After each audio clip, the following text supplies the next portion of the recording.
me. Oh, hey, it's you again. I'm just out here wrestling with these Himalayan blackberries, one of the invasive species here in Oregon. More of like a noxious weed.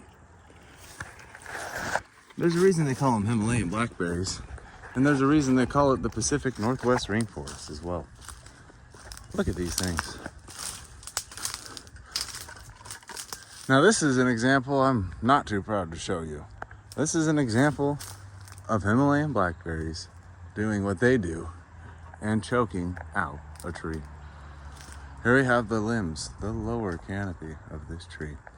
Beautifully growing moss and lichen, creating oxygen, nice old growth, creating an upper canopy, and a nice duffy forest floor.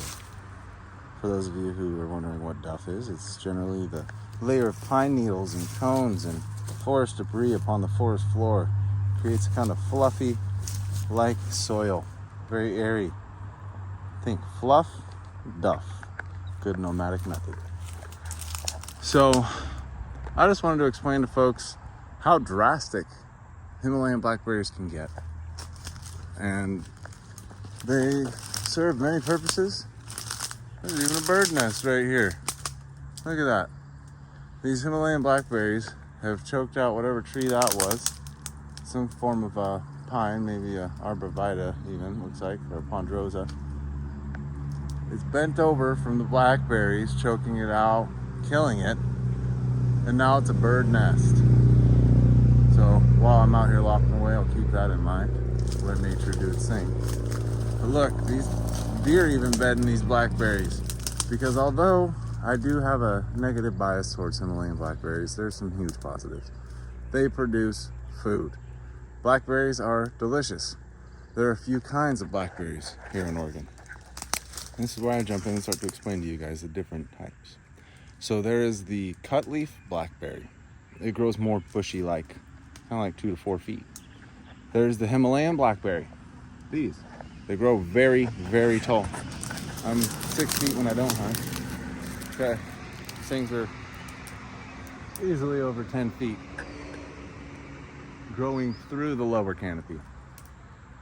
So Himalayan blackberries, cutleaf blackberries, I think taste a little more flavorful, and then trailing blackberries, and they literally grow along the ground and like kind of create a little vine trail. And then there is a blackberry that was cultivated by Oregon State University, known as the Marionberry. That's true. So the Marionberry is actually 3 different blackberries cultivated together in one to make the most flavorful and largest berry. They're a delight to pick, not very thorny at all, and they taste delightful. So I'm Ranger Dave with Ranger Dave's Land Restoration. This was just me catching up with everyone, getting plugged in, and explaining to you what I do with the blackberry removal piece of things and how I help to kind of revive the forest, whether it's the forest floor, the lower canopy, or even protecting the upper canopy from where it'll creep in on them. So get out there, go have some fun, go find a U-Pick farm locally here in Oregon. There's tons of them. Go try some Marionberries if you haven't yet. They're delightful. Or go find yourself a little honey hole along a country road and go pick some blackberries when it's time. Thank you guys for following along. Subscribe, like, comment, share, and keep following for the journey. May the forest be with you.